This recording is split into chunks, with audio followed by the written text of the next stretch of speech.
Bueno, muy buenas noches a todos. Especialmente agradezco a don Ramón por el permiso de estar aquí presente, a la señora Ángeles Pedro también, a los que me han albergado en esta noche. Estoy con un grupo de 25 jóvenes argentinos visitando la madre patria. Mañana, si Dios quiere, iremos para Francia y después terminaremos en Roma. Estamos haciendo un viaje como de fin de curso visitando aquello que queda todavía de lo que fue la cristiandad, ¿no? Mientras podamos hay que hacerlo. Ustedes tienen casi todos los días esta posibilidad, pero para nosotros es un privilegio gigantesco. Bueno, es un gusto a su vez enorme el poder desertar aquí, en concreto en Valencia, en tierras del gran San Vicente Ferrer, el ángel del Apocalipsis, ¿no?, como se le ha llamado. Y es un gusto porque, en primer lugar, estoy hablando de la madre patria, España, que es de alguna manera, como uno puede intentar devolverle algo, muy poco, poquísimo, de lo que esta tierra española nos ha dado a nosotros, los que venimos del otro lado del charco, ¿no? Eso es importante que un español lo tenga en cuenta. A veces hay una especie de, actualmente en las últimas décadas, una especie de complejo de ser español, ¿no? La verdad es que lo que ha hecho España es algo único en la historia de la Iglesia. Una nación que se ha desangrado, literalmente desangrado, para dar vida a un hijo, que fue América. Pero en segundo lugar, ¿por qué se nos permite hacerlo en el marco de una iglesia? En el marco donde se enseñan las virtudes cristianas, es decir, el marco donde solamente la verdad que libera puede ser enseñada. Hemos titulado esta conferencia Vivir en Cristo, gozar de Cristo, en 1984, haciendo una clarísima alusión, no al año específico, sino a esa famosísima novela de ese escritor británico, aunque nacido en India, en la India de los ingleses, que fuera George Orwell,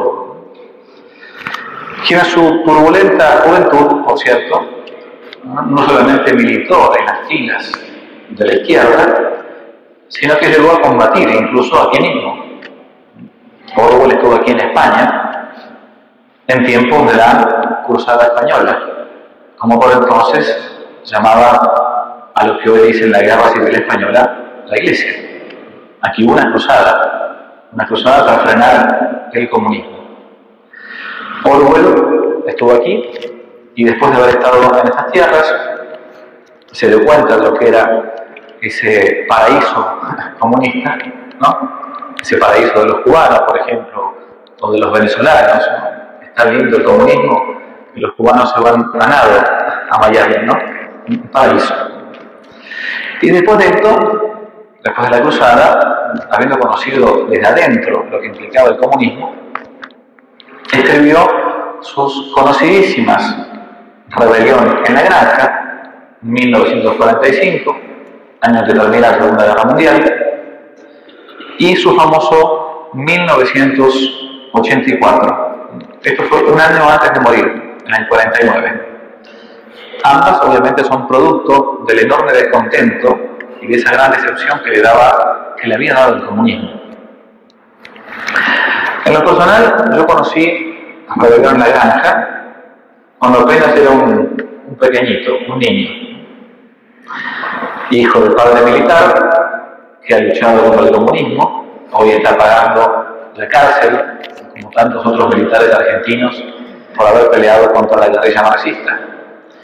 Y de parte de mamá, psicóloga que se formó en la universidad pública y tuvo que beber las porquerías de la ideología marxista. Cuando éramos pequeños, me acuerdo que mamá nos daba a leer un librito de Rebelión en la Granja, con ilustraciones, todavía lo recuerdo. Estaba Napoleón, el cerdo, supuestamente dirigente, los perros guardianes, el granjero.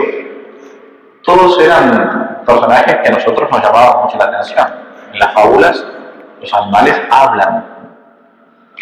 Y aunque quizás no captábamos del todo la importancia de esa pequeña fábula, ya entendíamos que había cierta ironía en esa famosa frase de Orwell, donde hace escribir a los cerdos: todos somos iguales, pero algunos somos más iguales que otros.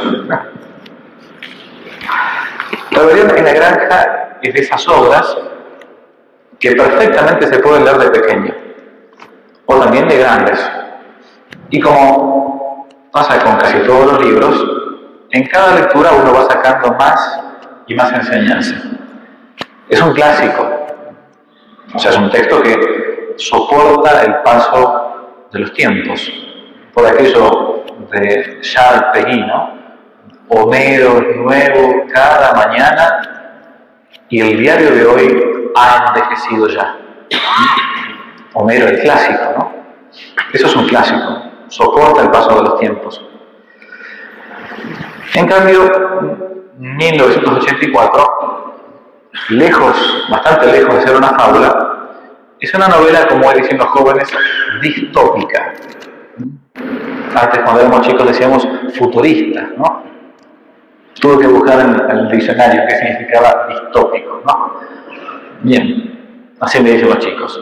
Es decir, es una novela que está plantada o planeada en un lugar deficiente, en un lugar extraño. Eso es distópico, dice de RAE. Una novela que narra en el pasado un futuro, por entonces, en tiempos de Orwell, absolutamente imposible. Algo que nadie podría haberse imaginado. Una novela que, según dicen, se encuentra hoy, esto es de la semana pasada, entre los libros más vendidos del siglo XX. Y luego del tremendo año 2020, entre las más vendidas del siglo XXI ya. 1984, bestseller del siglo XX y del XXI. ¿De qué trata 1984? No quiero espoliar, como los chicos dicen en novela, ¿no? Magnífico trabajo de Orwell. Por cierto, por momentos es un poco complejo en la lectura, no es un gran literato, ¿no? Lo que cada vez se hace más entendible a medida que pasa el tiempo. Obviamente mucho más entendible en el 2023 que en 1949, cuando sale a luz. Narra un presente dominado por el pensamiento único, o más bien por un partido único, que opera como un todo ideologizado e ideologizante, donde la persona individual, o sea, cada uno de nosotros, no cuenta, es tal solamente en función del todo, del partido, que él diría del absoluto, en función de la ideología imperante. Winston Smith y Julia son los protagonistas de esta novela, donde hasta el amor cabe. Son dos personas que, con sus bemoles, sus altos y bajos, se oponen al sistema. Ella, Julia, por una cuestión puramente de rebeldía. Y el otro, Winston, protagonista principal, porque descubre en su trabajo una mentira histórica. Aquí ustedes en España tienen una ley para estos temas. No me hagan hablar porque hemos tenido que leer la legislación penal previamente. En fin. Julia y Winston pasan por un romance. Son engañados y después de ser salvajemente torturados y sometidos a una corrección de pensamiento, terminan no solamente abdicando de sus principios, sino incluso negando la propia realidad. O sea, el final es patético de la novela, es feo, no es lindo el final. ¿Y por qué? Porque al final de cuentas, el sometimiento a las ideologías, cualquiera que fuese la ideología, no es otra cosa que el sometimiento de la voluntad a la sinrazón. No el sometimiento del intelecto, sino el sometimiento de la voluntad. Uno ve algo, el intelecto dice rápidamente lo que ese algo es, la esencia de la cosa, pero con un sometimiento de la voluntad debemos cambiar la realidad. En la novela 1984 son 3 los principios sagrados del partido que todo lo gobierna. El partido se llama Innsbruck. El primer principio sagrado es la neolengua. El segundo es el doble pensar, es decir, decir una cosa pero pensar otra. Y el tercer principio sagrado es la mutabilidad del pasado. El personaje central, Smith, como decía, descubre que el partido, de modo sistemático, elude, tergiversa y trastorna la historia, aduciendo la famosa frase, ya inmortalizada por Orwell: quien controla el presente, controla el pasado. Y quien controla el pasado, controla el futuro. Nuestra idea es, con el fin de ir mostrando algunas como pinceladas de este clásico de la literatura contemporánea casi, y a la vez de querer realizar esa hermosa tarea que es el pensar, es ir leyendo algunos extractos cortitos de la obra para poder a veces comentarla y simplemente dejar que la sinapsis, nuestro sentido común, unido a algunas imágenes, haga su trabajo natural. En primer lugar, 1984 plantea que todo hombre debe ser vigilado. Tuvimos un presidente en Argentina que era el general Perón, que decía que el hombre es bueno, pero que si se lo controla es mejor. La vigilancia. 1984 transcurre en un tiempo en el cual todo es oído, todo es visto por ese gran hermano. Se llama así en la novela. No los programas de televisión Gran Hermano los toman de esta novela. Hay muchas cosas que van a salir de acá, de Orwell. Ese gran hermano todo lo domina y todo lo vigila por medio de un aparato que en 1949 estaba recién empezando a existir, que era una especie de televisor, una pantalla. Porque la vigilancia del sistema es la clave del éxito para toda ideología. Por donde uno anduviese, salvo durante la oscuridad, siempre existe allí en la novela una pantalla que a todos nos vigila, como en el mundo de Foucault. Cito: cualquier sonido que hiciera Winston superior a un susurro era captado por el aparato. Además, mientras permaneciera dentro del radio de emisión de la placa de metal, ese monitor, podía ser visto a la vez que oído. Tenía usted que vivir, y en esto el hábito se convertía en un instinto, con la seguridad de que cualquier sonido emitido por usted sería registrado y escuchado por alguien, y que excepto en la oscuridad, todos sus movimientos serían observados. Fin de la cita. Es paradójico que en un mundo en el que se habla de la libertad de expresión, libertad de movimiento, libertad de culto, como si fuesen los valores supremos de esto que algunos llaman el liberalismo, ¿no? En nombre de un bien superior, toda persona debe ser vigilada, censurada, y castigada. Porque la Inquisición no nace primero en la Edad Media, sino que es tan pero tan antigua como el mismo Estado. Todas las naciones han tenido su Inquisición. El hecho de intentar mantener la pureza doctrinal de lo que piensa en ese momento la sociedad.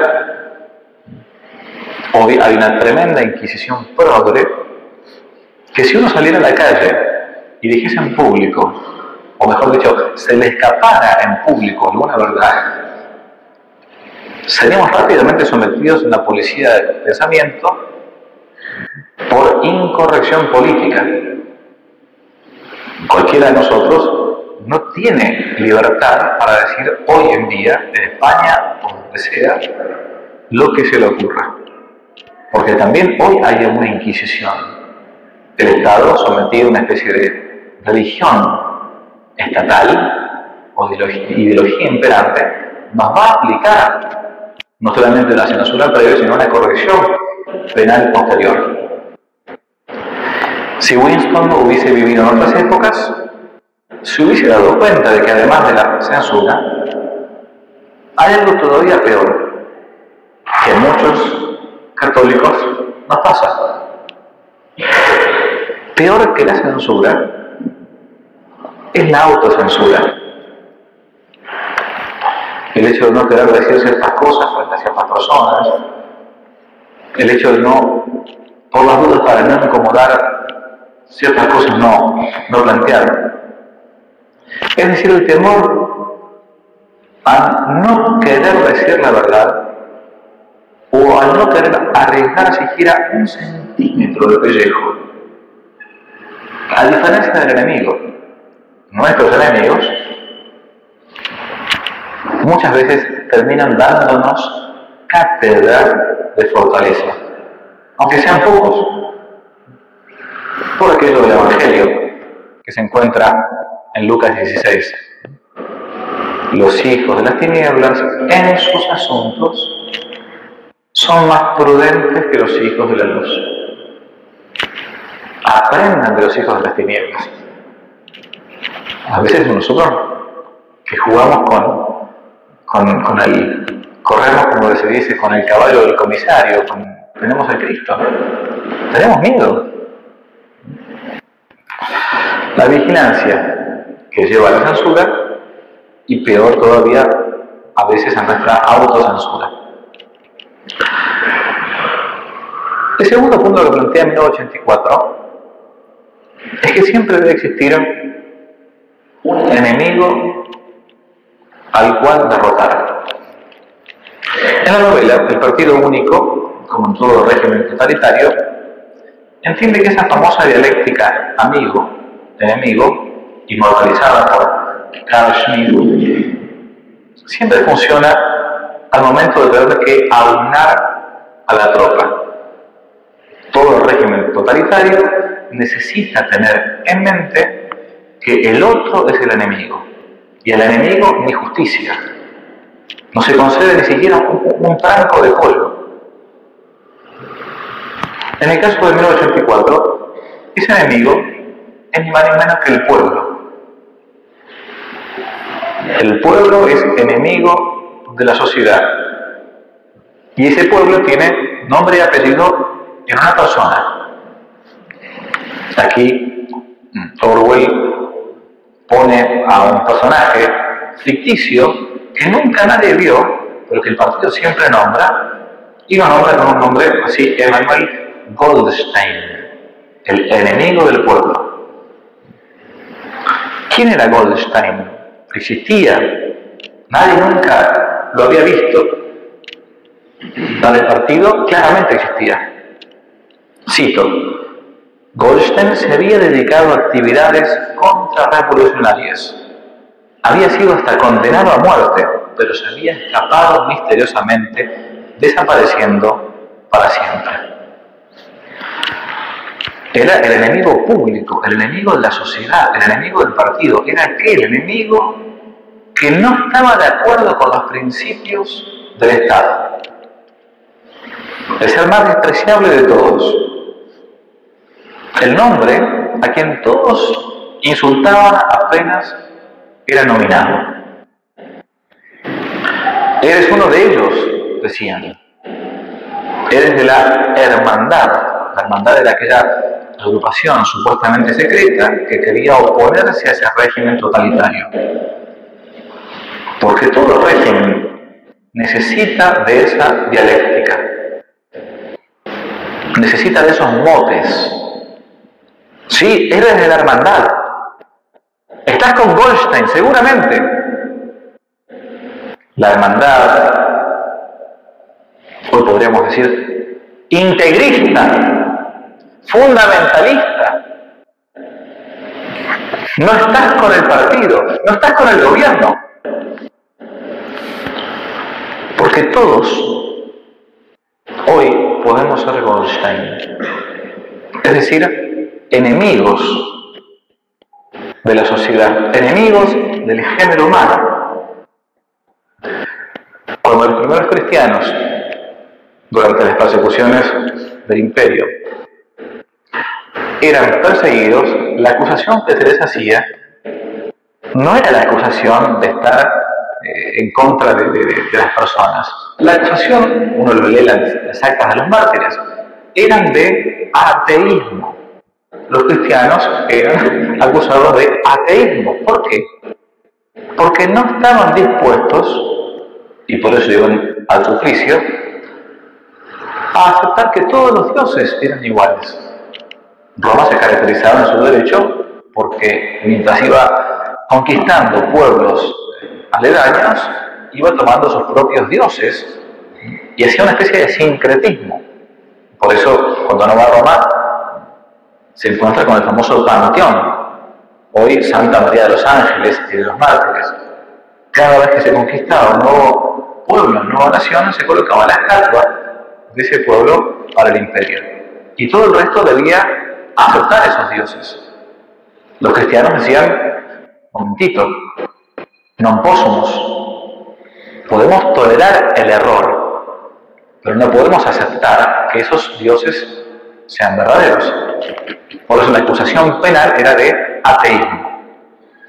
Eran fundamentalistas, porque decían que había un solo Dios verdadero, que era a su vez uno y trino, y que se había encarnado en el seno de María Virgen.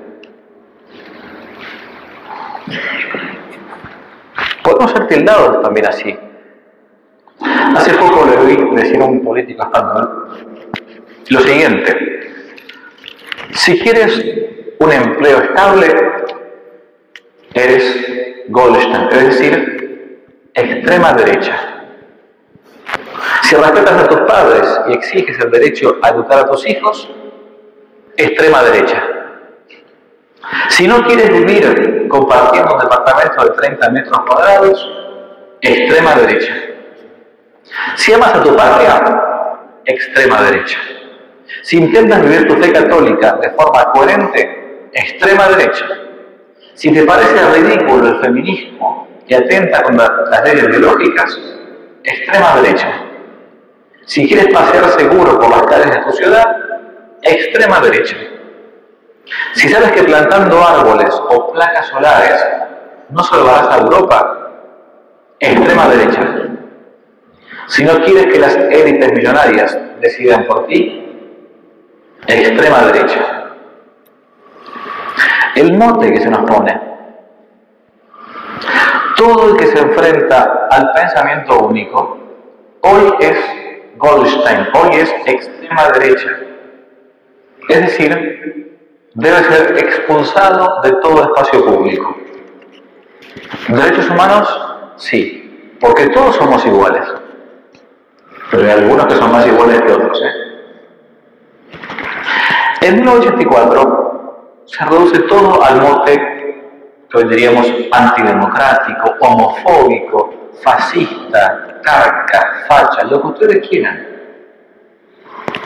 Todos somos Goldstein. Y el enemigo no distingue matices. Todos nosotros somos extrema derecha, por más matices que tengamos entre nosotros. Para ellos, somos todos iguales. El tercer punto que plantea 1984, es que hay una hermandad y hay un libro. Esa hermandad de gente que está en contra del partido único posee un libro.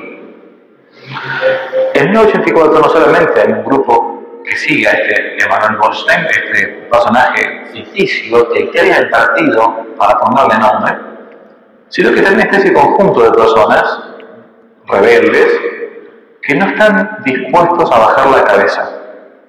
Una hermandad oculta, perseguida, que es propietaria de un libro. Un libro que pocos han leído, dice Orwell, pero que posee las bases de sus posturas y la verdad de sus doctrinas. Cito, Goldstein, el jefe de los rebeldes, era el jefe supremo de un inmenso ejército que actuaba en la sombra, una subterránea red de conspiradores que se proponían derribar el Estado. Se suponía que esa organización se llamaba la Hermandad, y también se rumoreaba que existía un libro terrible, compendio de todas las herejías, del cual era autor Goldstein, y que circulaba clandestinamente.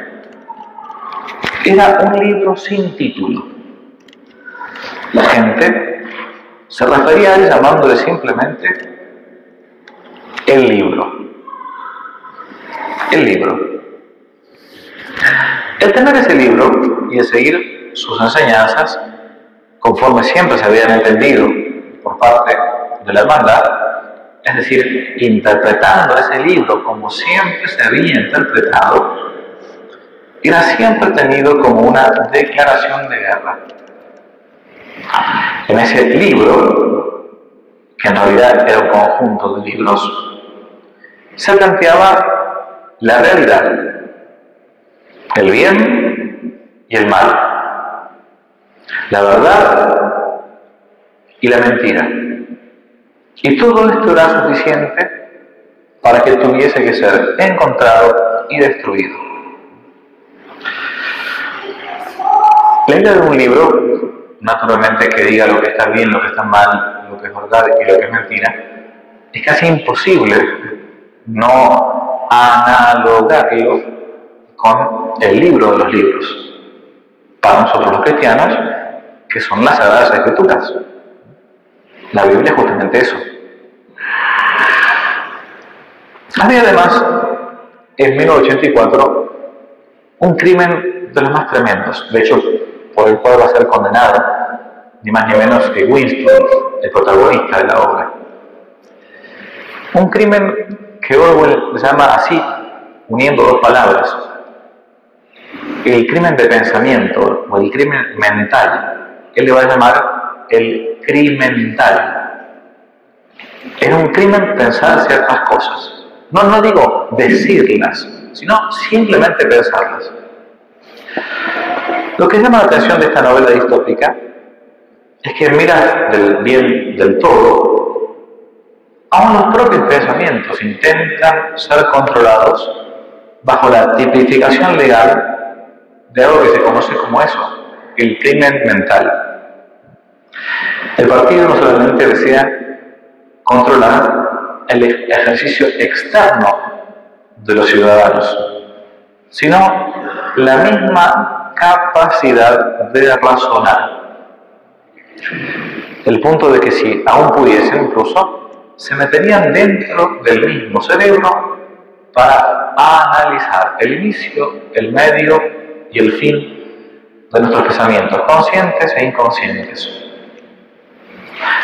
Así sucede con Winston, de hecho, quien sin siquiera quererlo está divagando en pleno trabajo que suponía para él, como dije antes, tergiversar la realidad histórica de los diarios, de las revistas, para que concordaran con lo que el partido decía.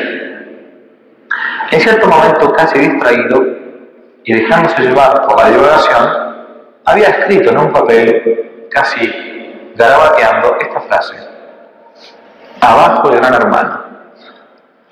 Se le escapó una verdad, ¿no? Escrita. Súbitamente, Dándose cuenta de esto, Orwell añade: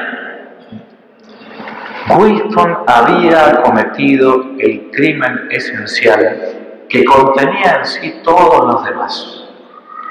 El crimen mental. El crimen mental, sigue diciendo, no podía ocultarse durante mucho tiempo. En ocasiones, se podía llegar a tenerlo oculto años enteros, pero antes o después lo descubrirían a uno. ¿Qué es el crimen mental? Es el pensar una cosa, pero en público decir otra. Es pensar que varón y mujer son varón y mujer, pero decir algo distinto.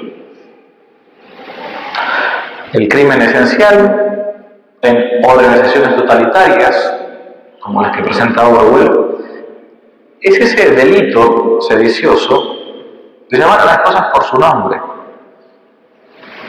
de plantear que la realidad es independiente de lo que se diga o se piense de ella.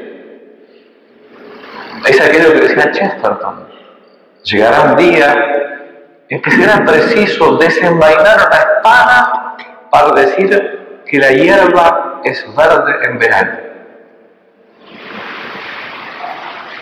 Eso será un crimen.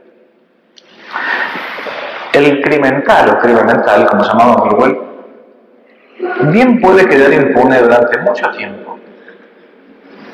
Pero, salvo que uno se vaya convenciendo de su malicia y lo vaya todo el tiempo reprimiendo contra su propio intelecto, en algún momento de la vida aflora, reverdece, porque no se puede encorsetar la inteligencia por mucho tiempo.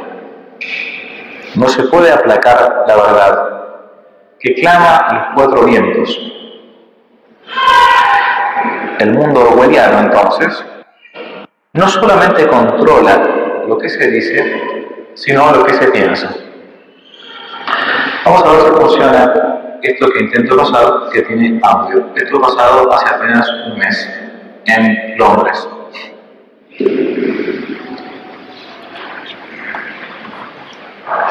En Inglaterra la policía arrestó a esta mujer por algo señalado como un origen. Los motivos de su arresto fueron estar rezando, en su mente, cerca de una clínica abortista en Birmingham, en donde la autoridad local tiene prohibido que la gente rece o que ofrezca algún tipo de asesoramiento a mujeres embarazadas.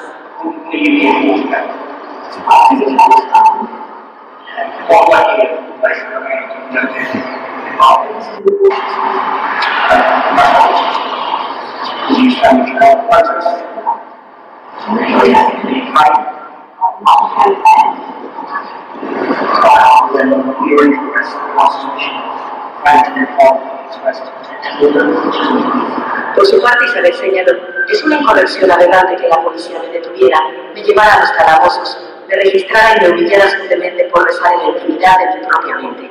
Estaba ejerciendo mi libertad de pensamiento, mi libertad religiosa, en la intimidad.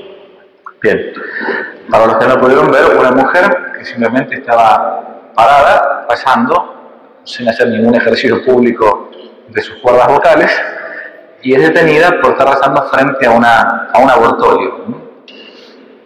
Un crimen de pensamiento. ¿Cuáles son los principios sagrados de este partido?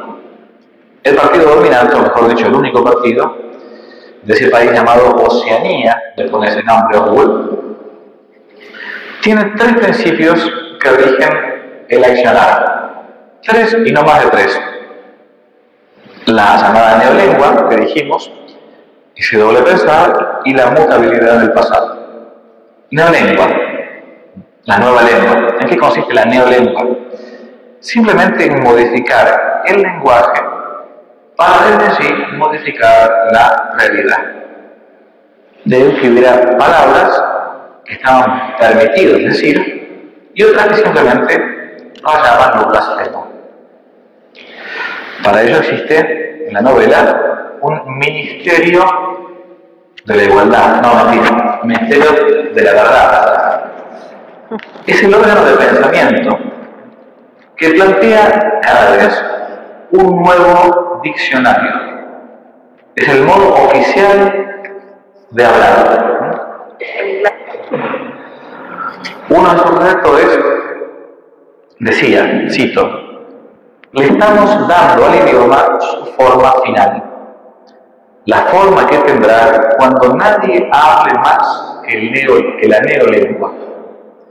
Cuando terminemos nuestra labor, tendréis que empezar a aprenderlo de nuevo. Creerás seguramente que nuestro principal trabajo consiste en inventar nuevas palabras. Nada de eso. Lo que hacemos es destruir palabras, centenares de palabras cada día.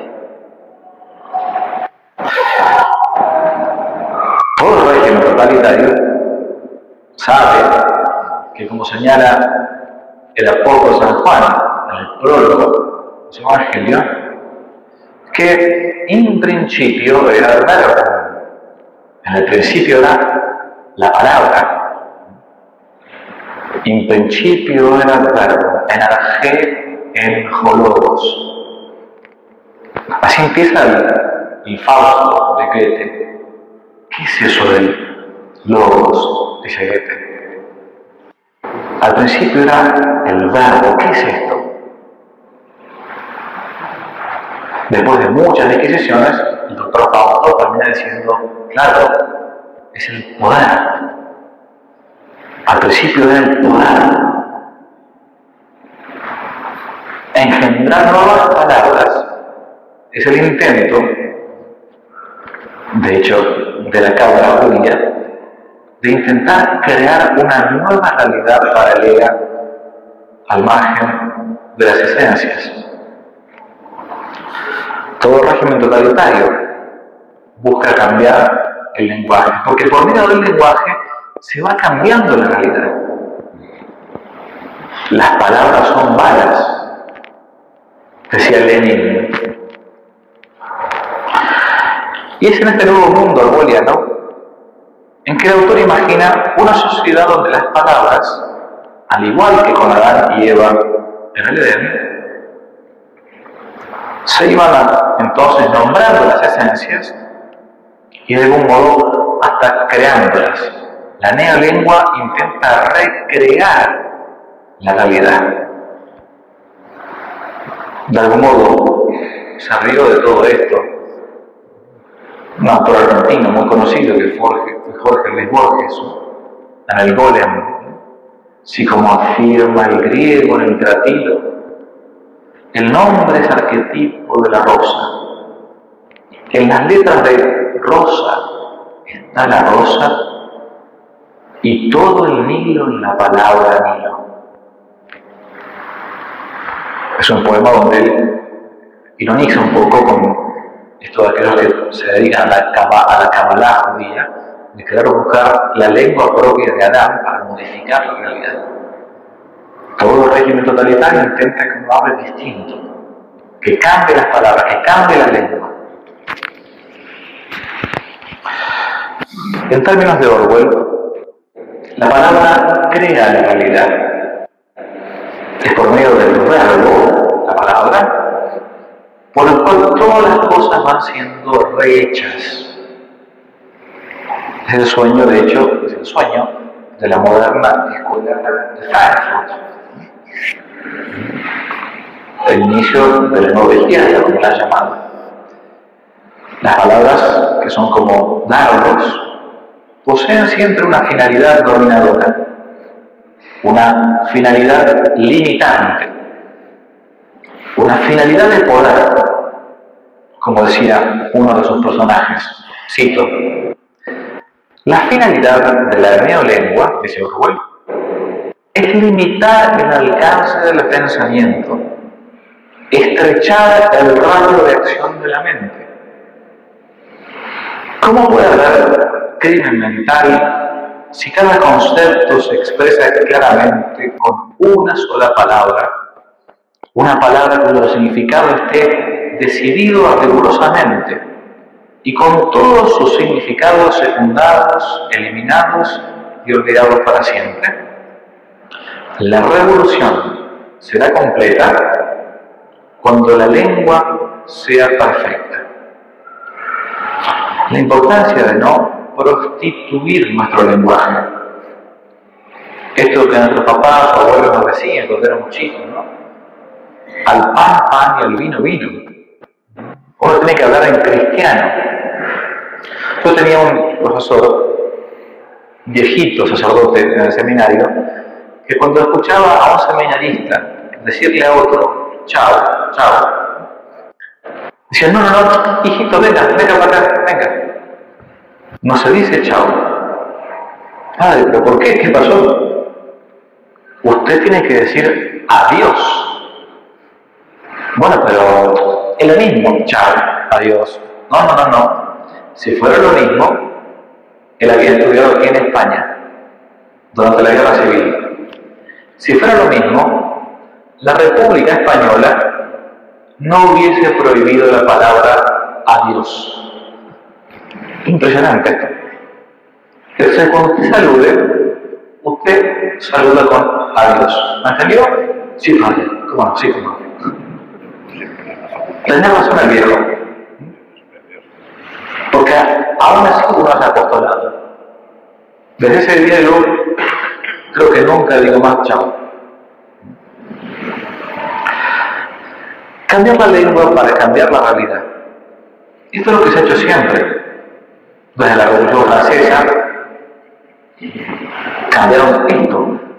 Como no podían cambiar el Paternoster, el Padre Nuestro, decían, para evitar lo que es la monarquía, decían, en vez de adveniat regnum tuum, venga a nosotros tu reino, cambiaron hasta la palabra. Si uno ve los documentos, dicen adveniat republicam tuam, venga a nosotros tu república.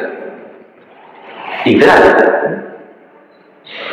Hasta la moderna muchas tecnológicas de sexo por género, que a veces se nos cuela a nosotros, de asesinato por eutanasia, de, no diga aborto, se dice interrupción voluntaria del embarazo. Y así hay miles de ejemplos. La neolengua.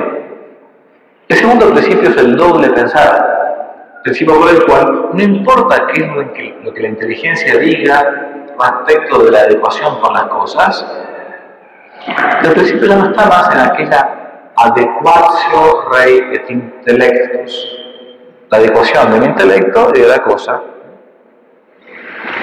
sino en la adecuación del pensamiento, o mejor dicho, de la voluntad, con el pensamiento único o con el pensamiento del partido dominante. ¿Qué es verdad? Verdad es aquello que el partido dice, lo que la sociedad dice. El doble pensar es el ejercicio de la lógica contra la misma lógica. Cito. Winston dejó caer los brazos de sus costados y volvió a llenar de aire sus pulmones. Su mente se deslizó por el laberíntico mundo del doble pensar. Saber y no saber, hallarse consciente de lo que es realmente verdad, mientras se dicen mentiras cuidadosamente elaboradas. Sostener simultáneamente dos opiniones, sabiendo que son contradictorias entre sí, y creer sin embargo en ambas, es decir, emplear la lógica contra la lógica. Este es pensar una cosa y decir otra, esta presión psicológica. Hoy hablábamos con el padre Ramón de eso mismo, ¿no? De estar como encorsetado en un lugar, en un círculo, donde uno no puede decir lo que piensa y vivir en una especie de mundo esquizofrénico, en un mundo con muchísimo doblez.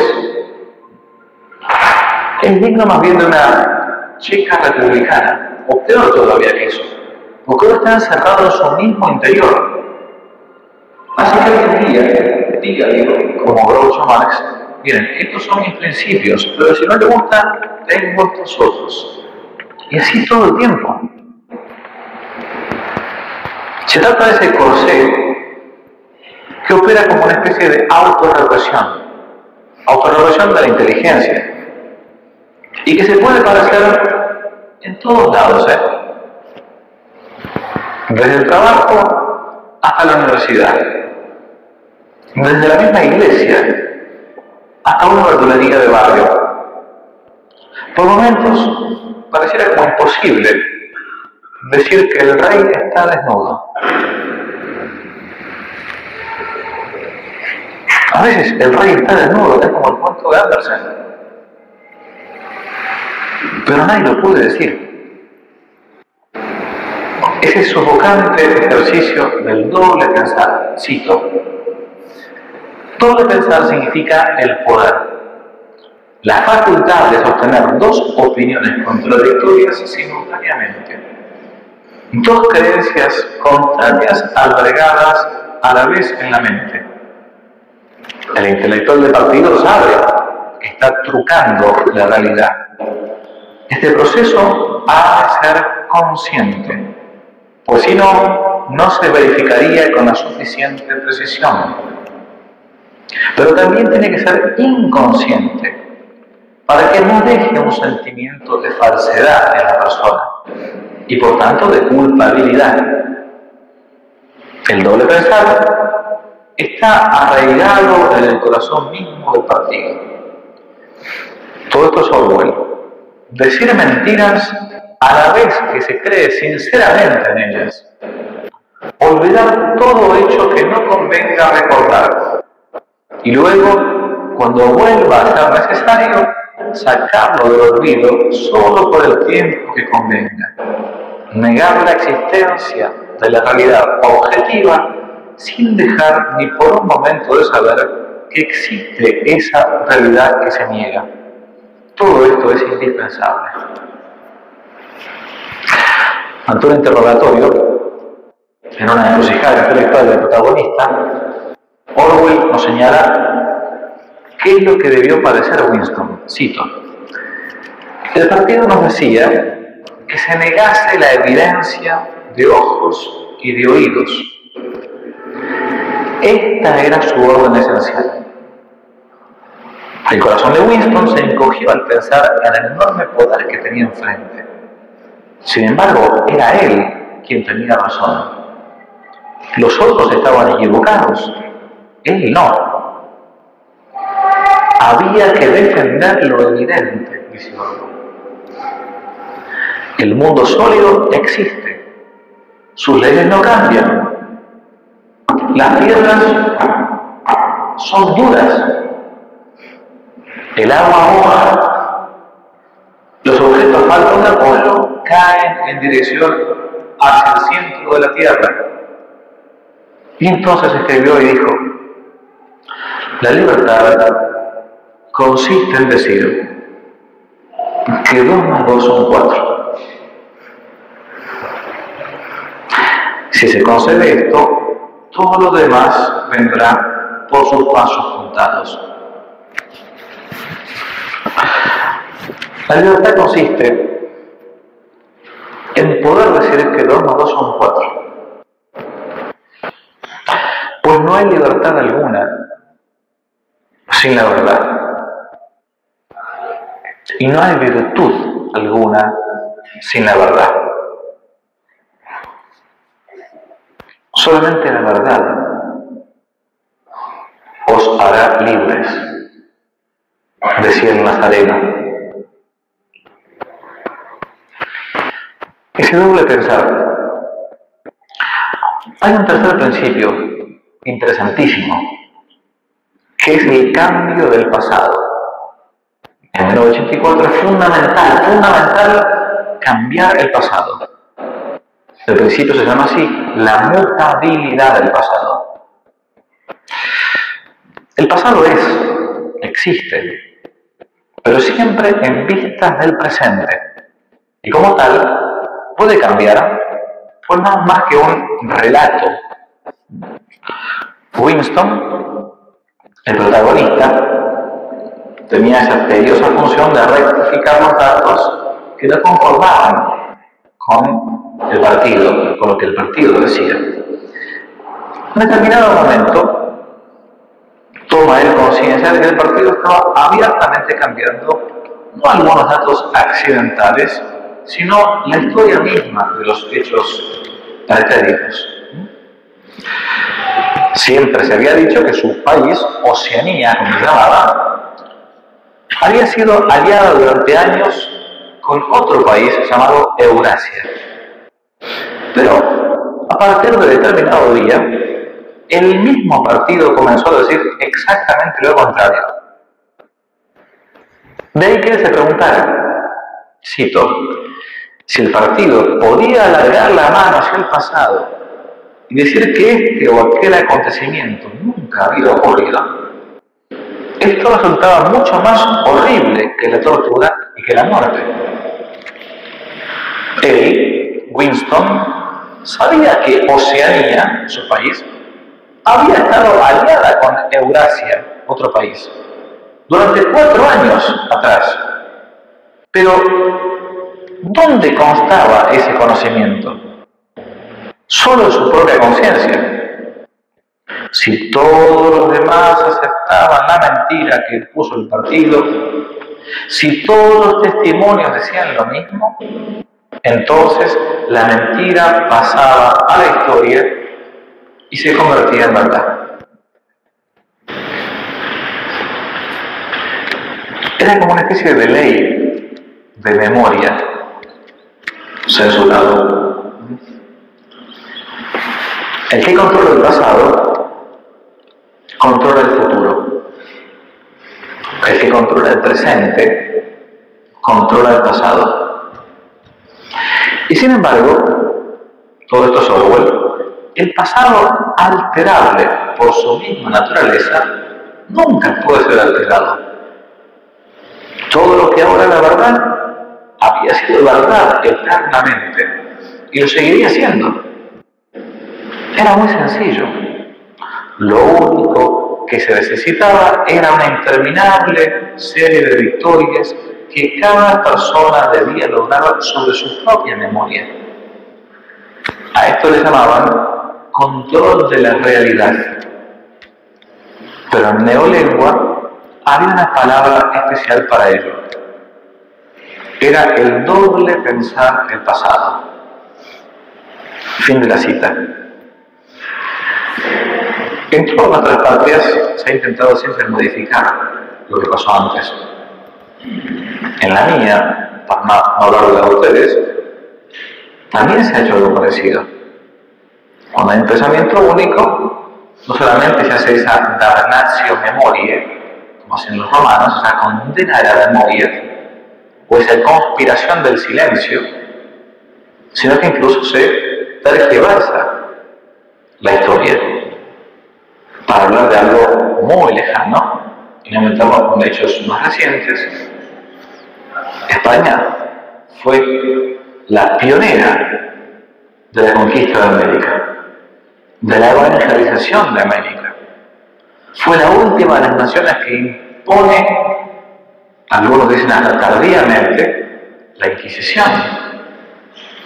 Sin embargo, por haber tenido ese carácter ejemplar, es lo que decía José María Pelmán, cuando se trata de contemplar la maravilla de una nueva hazaña, los ángeles que estaban junto a su silla miran a Dios y piensan en España. Lo de América y España fue una maravilla. Y ahora resulta que un español habla de eso como si tuviera que pedir perdón por ese lavado de cerebro histórico que de modo sistemático se viene haciendo aquí desde hace casi, no digo un par de décadas, es un par de siglos. Un español tiene que estar orgulloso de tener sangre española. No puede ser que venga un hispanoamericano para decírselo. Pero nos han prostituido hasta el pasado.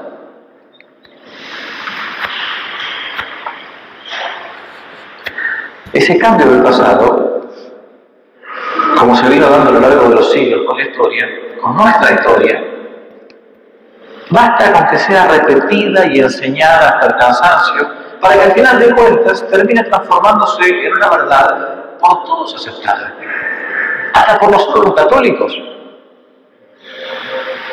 Desde la brutalidad de la Edad Media, pasando por la Inquisición española, por las cruzadas, la expulsión de los judíos de España, la sangrienta conquista de América, sin llegar a tratar de nuevo el tema de la cruzada española. Todo aquel que ose analizar el relato debe ser rápidamente censurado, tildado de loco, sometido, como dice Orwell, a la vaporización. Debe ser vaporizado. Es otro modo del memoricidio. Ahora, ¿a qué tanta insistencia con esto del pasado? Cuando uno analiza cómo trabaja la izquierda, por ejemplo, cuando la izquierda crea una nueva universidad, de las primeras facultades que abre es la facultad de historia. Historia, comunicación, periodismo, filosofía, no pueden faltar nunca en una universidad no existe. Porque saben perfectamente que hay que cambiar la historia para pensar de modo distinto y después poder comunicarlo a la población. ¿A qué tanta insistencia con el pasado? ¿Por qué el pensamiento único en una obra como la de Orwell pone tanto ahínco en esto que son cosas que pasaron de alguno hace muchos años? ¿A quién le importa lo que pasó en la cruzada? ¿A quién le importa lo que pasó en la República? La respuesta es muy sencilla. Porque, como dirá Cicerón, la historia es maestra de la vida. Historia magistra vitae. Nosotros en la iglesia, y es una mea culpa para los curas, ¿no? Somos unos analfabetos históricos. No conocemos nada de la historia de la iglesia. Yo le preguntara quizás a un valenciano común, que capaz que, a uno capaz que va a misa, le preguntara quién es San Vicente, es capaz de decirte alguno que fue valenciano, qué sé yo, por ahí, pero lo podría llegar a confundir hasta con San Vicente Mártir. Y entre los dos hay 1000 años de diferencia. Ni hablar de que un católico pueda responder, no sé, temas de los primeros cristianos, de las primeras persecuciones, de lo que fueron las cruzadas, de lo que fue la Inquisición española, porque se nos ha tergiversado la historia, porque nos ha silenciado. De ahí que sea necesaria una apologética histórica. La respuesta es porque la historia es maestra de la vida. Cito: los acontecimientos pretéritos no tienen existencia objetiva, dice Winston, sino que sobreviven solo en los documentos y en las memorias de los hombres.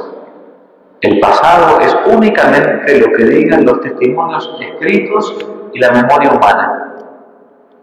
Por eso, la alteración del pasado es necesaria. Porque el miembro del partido, lo mismo que el proletario, tolera las condiciones de vida actuales en gran parte porque no tiene con qué compararlas. De allí que haya que cortarle radicalmente toda relación con el pasado, pues es necesario que se crea en mejores condiciones que sus antepasados. ¿Cuántos chicos españoles conocen quién fue Blas de Lezo? Sacando excepciones. Un héroe gigantesco español, el medio hombre, como le llamaban, ¿no?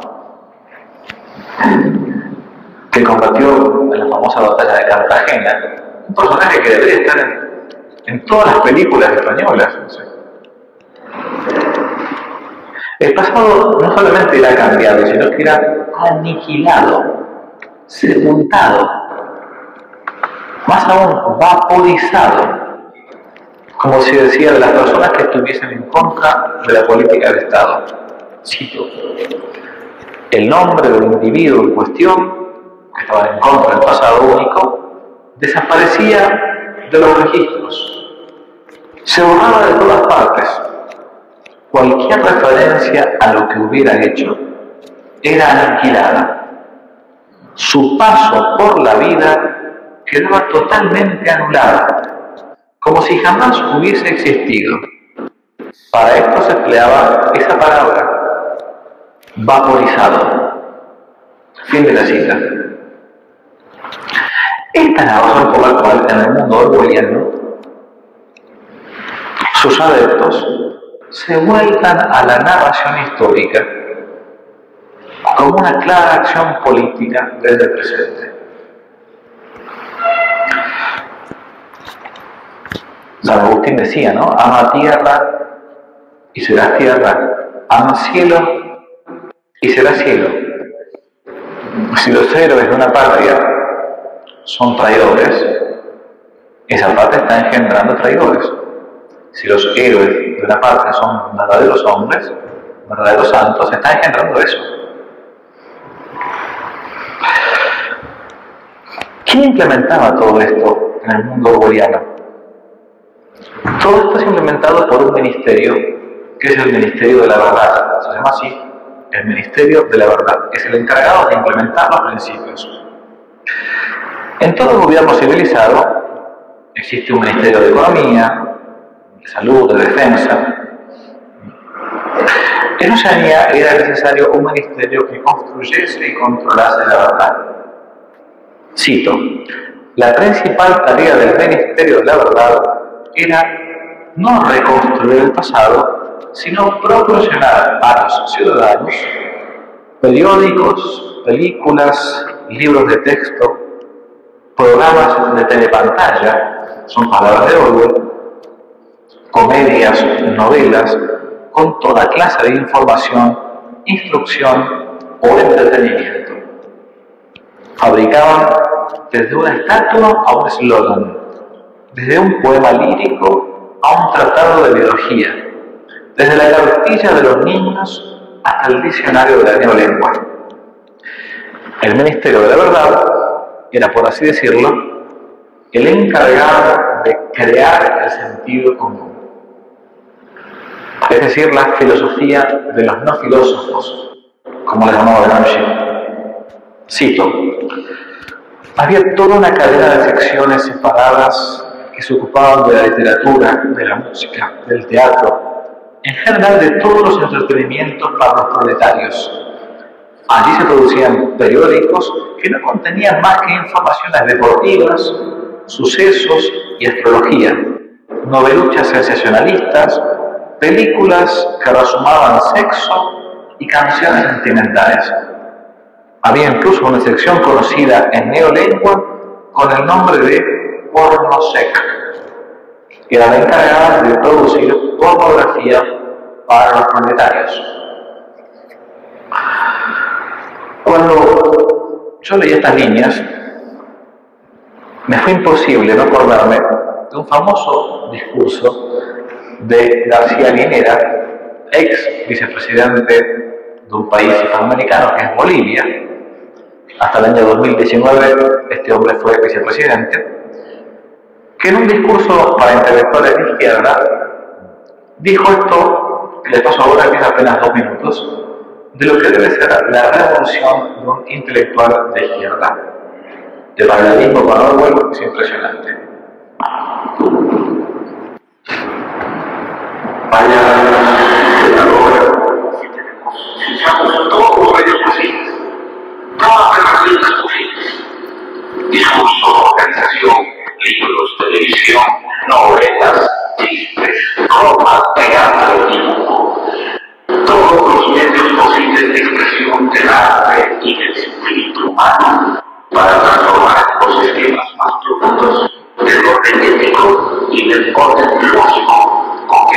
personas simples, sencillas, organizan su vida, organizan su mundo.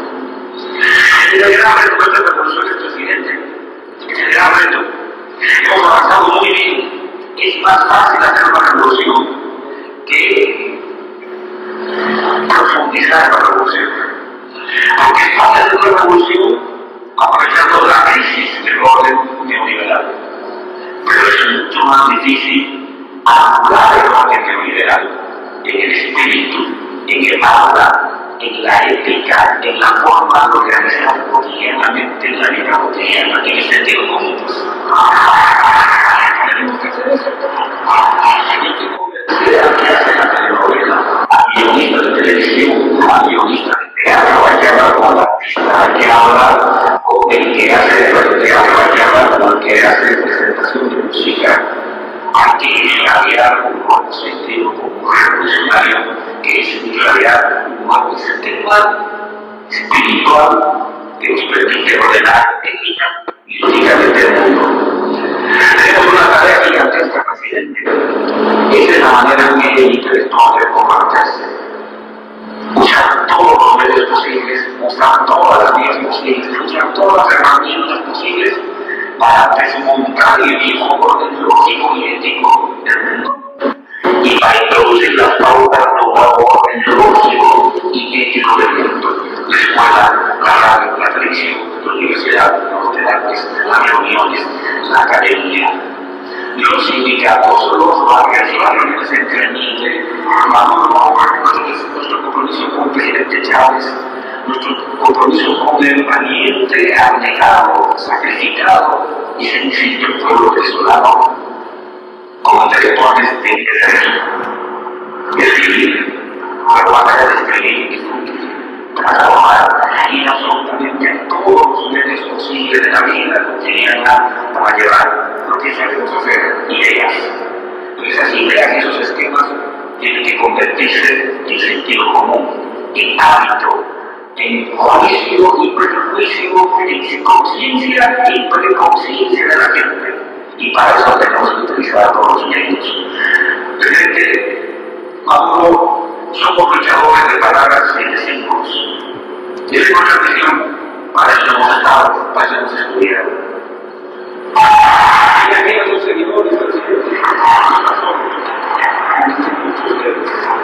desde Bolivia, con profundo cariño, con profunda admiración, respeto y compromiso con la querida Venezuela, que encendió la llama del siglo XXI, alzando para la batalla de todos los niveles de organización.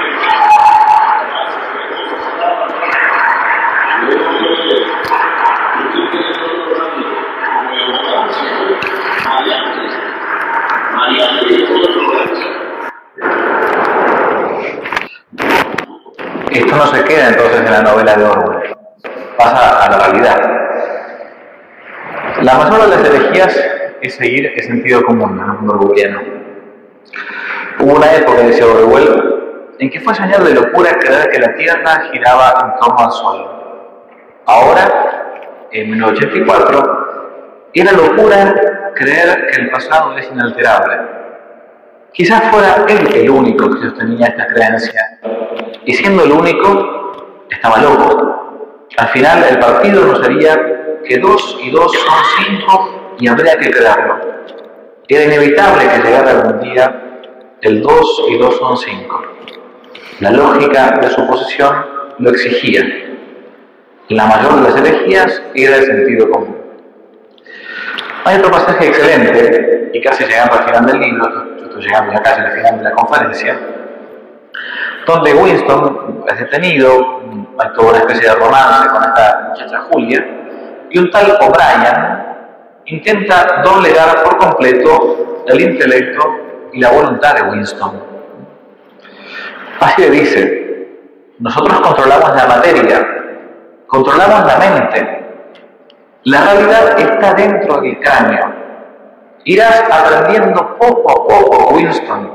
No hay nada que no podamos conseguir. La invisibilidad, la levitación, absolutamente todo. Si quisiera, podría flotar ahora sobre el suelo como una pompa de jabón. Yo no lo deseo, porque el partido no lo desea. Debes librarte de esas ideas sobre las leyes de la naturaleza. Somos nosotros quienes dictamos las leyes de la naturaleza. Para esto, el Ministerio de la Verdad debía controlar y reescribir también la realidad aún narrada para los niños. Las novelas, las historietas, nada podía dejarse librado al azar. Había que redactar los textos aún para niños. Cito: hacia el año 2050, quizás antes, habrá desaparecido todo conocimiento efectivo del viejo idioma. Toda la literatura del pasado habrá sido destruida. Chaucer, Shakespeare, Milton, Byron, solo existirán en versiones neolingüísticas, no solo transformados en algo muy diferente, sino convertidos en lo contrario de lo que eran. Apenas lo leí esto, me hizo acordar a un correo electrónico que recibí hace algunos meses de una mamá preocupada porque me decía que yo había promovido una novela en clave de género. Yo dije, ¿cómo? Yo tuve la idea de colocar algunos libros en mi sitio web, que no te la cuenten, por edades, qué lecturas buenas, clásicas, para niños, ir leyendo según las edades. Y esta mamá me escribe y me dice, padre, usted está promoviendo ideología de género. ¿Por qué? Le digo, porque usted hace que los niños lean Moby Dick. Sí, un clásico de Melville, autor norteamericano de mediados del siglo XIX. Dice, mire, yo compré ese libro y me mandan extracto del texto que íbamos leyendo con mi hijita, ¿no?, de 10 años. Cuando yo leo el texto, digo, soy un depravado sexual, ¿no? Y digo, mándame la edición de ese libro. Me manda la edición y ahí descubro, esto que ustedes ven en pantalla, que pobre mujer había comprado una edición de Moby Dick escrita en clave de género.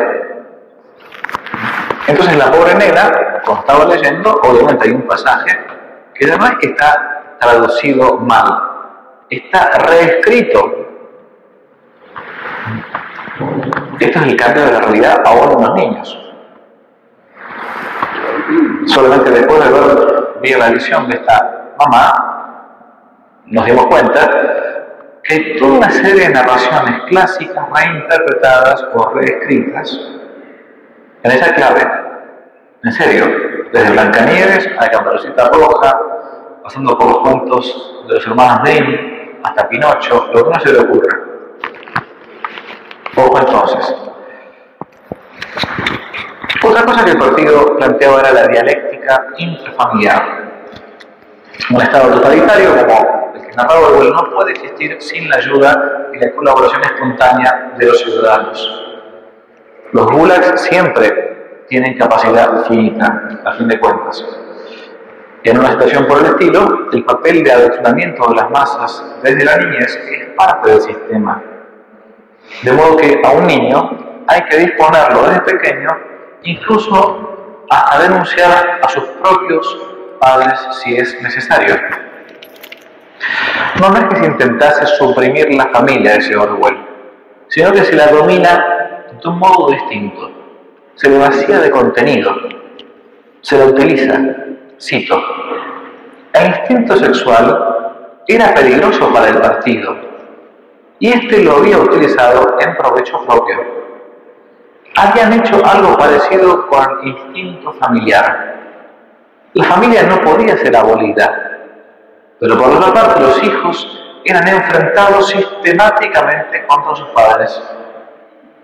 Se les enseñaba a espiarlos y hasta denunciar sus desviaciones. La familia se había convertido en una ampliación de la policía de pensamiento. Era un recurso por medio del cual todos se encontraban rodeados. Hoy lo vemos de modo claro. Hemos visto y hasta la promoción de esta denuncia de padres a hijos. Dentro de este ámbito se va a encontrar el sometimiento de la propia voluntad. En una conferencia titulada así, de un gran autor argentino, sacerdote, jesuita, el padre Leonardo Castellani, Castellani habla de que hay una decadencia de la inteligencia. La inteligencia, obvio, es una potencia espiritual y como tal no puede decaer en sí misma, porque es inmaterial. Es verdad, pero no puede decaer por sí misma, pero sí puede ir debilitándose por la falta de ejercicio. Intelligo quia volo, decía Santo Tomás, entiendo porque quiero. Y si me obligan voluntariamente a no entender, o a no entender algo distinto, es la voluntad la que finalmente termina sometiéndose a lo falso, a lo errado, a lo irreal. El libro de Orwell termina con un interrogatorio que es durísimo. Orwell es detenido porque es encontrado en un momento como en un crimen in situ, estando con su compañera Julia, hablando de temas contrarios al partido, negando esa verdad única. Y entonces el interrogatorio final es tremendo porque a nosotros nos interpela para nuestra propia realidad. Winston, el protagonista, en plena sala de torturas, se niega a decir que el pasado puede ser cambiado en el presente. El torturador entonces, mientras él está acostado y recibe cargas de electroshocks, le dice: tú no eres metafísico, Winston. Hasta este momento nunca habías pensado en lo que se conoce por existencia. Te lo explicaré con más precisión. ¿Existe el pasado concretamente en el espacio? ¿Hay algún sitio, en alguna parte? ¿Hay un mundo de objetos sólidos donde el pasado siga existiendo? No, respondió Winston. Entonces, ¿dónde existe el pasado? En los documentos, está escrito, respondió. ¿En los documentos? ¿Y dónde más? En la mente, en la memoria de los hombres. En la memoria. Muy bien. Pues nosotros, el partido, controlamos todos los documentos y controlamos todas las memorias. De manera que controlamos el pasado. ¿No es así? Winston responde: pero ¿cómo van ustedes a evitar que la gente recuerde lo que ha pasado? Es un acto involuntario, no puede uno evitarlo. ¿Cómo vas a controlar la memoria? La mía no la habéis controlado. O'Brien, el torturador, volvió a ponerse serio y tocó la palanca con la mano. Al contrario, le dice, eres tú el que no la ha controlado y por eso estás aquí. No has querido realizar el acto de sumisión, que es el precio de la cordura. Has preferido ser un loco, una minoría de uno solo. Crees que la realidad es algo objetivo, externo, que existe por derecho propio. Crees también que la naturaleza de la realidad se demuestra por sí misma. Pero te aseguro, Winston, la realidad no es externa. La realidad existe en la mente y en ningún otro sitio. No en la mente individual que puede cometer errores y que por todo caso parece pronto. Solamente en la mente del partido, que es colectiva e inmortal, puede entenderse la realidad. Lo que el partido sostiene que es verdad, esa es la verdad. Después de una pausa de unos momentos, prosiguió. ¿Recuerdas haber escrito en tu diario? La libertad es poder decir que 2 más 2 son 4. Sí, dijo Winston, recuerdo. O'Brien levantó la mano izquierda con el reverso hacia Winston y escondiendo el dedo pulgar, extendió los otros 4. ¿Cuántos dedos hay aquí, Winston? 4, respondió. Y si el partido dice que no son 4 sino 5, ¿cuántos hay? 4. La palabra terminó con un espasmo de dolor. La aguja del aparato de tortura había subido 55. A Winston le sudaba el cuerpo, aunque apretaba los dientes, no podía evitar unos roncos gemidos. O'Brien lo contemplaba con los 4 dedos todavía extendidos. Soltó la palanca y el dolor, aunque no desapareció del todo, se alivió bastante.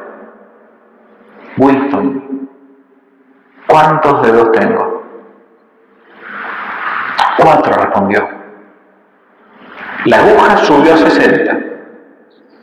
Winston, ¿cuántos dedos tengo?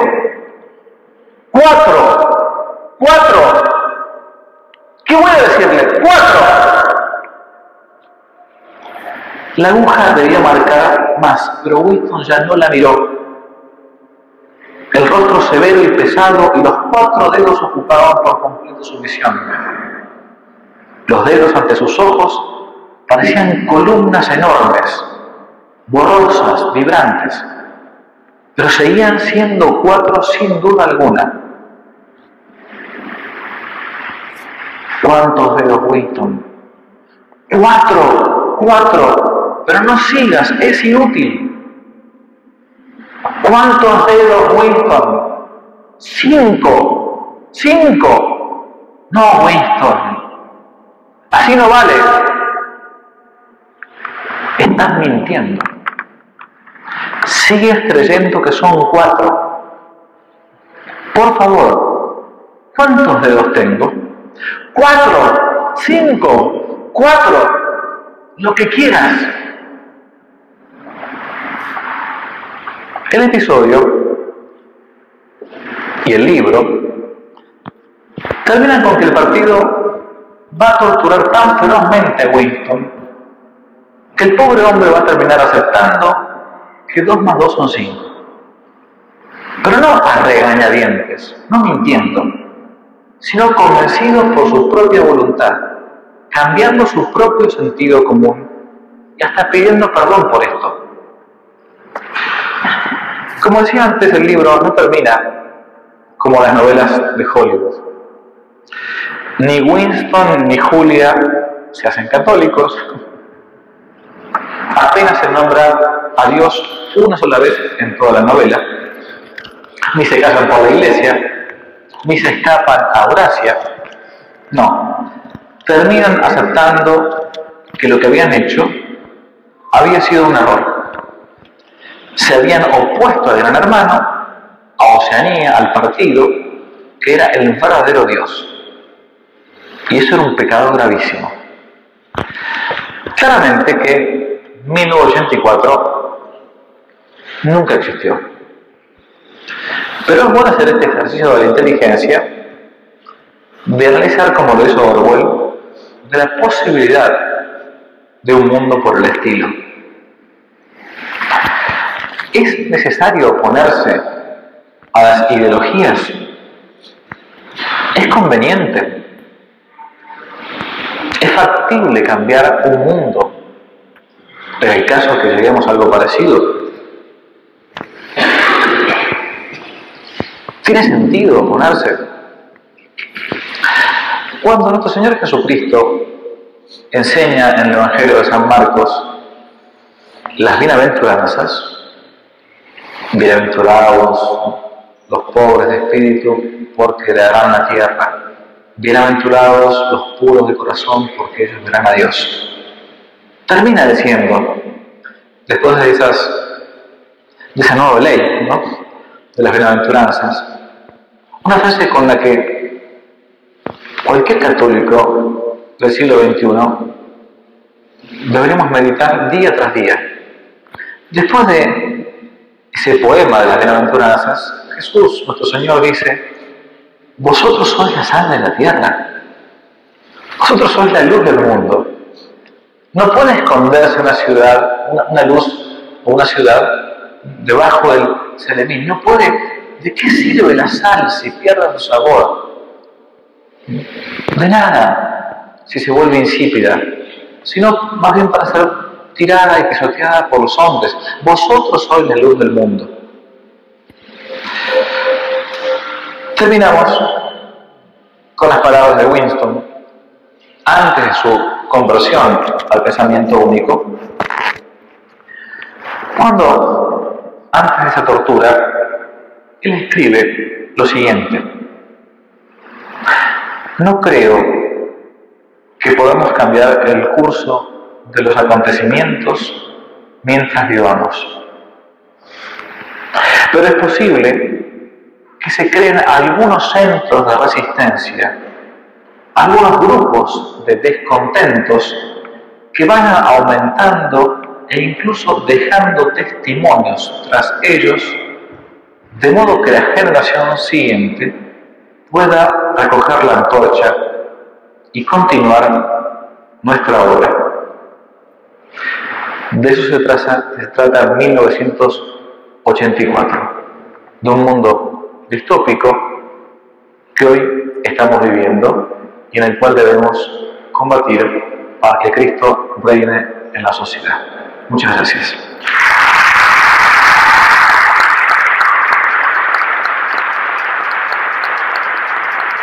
Si les gustó el video, aparte de suscribirse, activar la campanita y comentar, en la descripción de este video se van a encontrar con el link de la plataforma Patreon, un modo concreto de apoyar este apostolado que intenta hacer una contrarrevolución cultural y espiritual.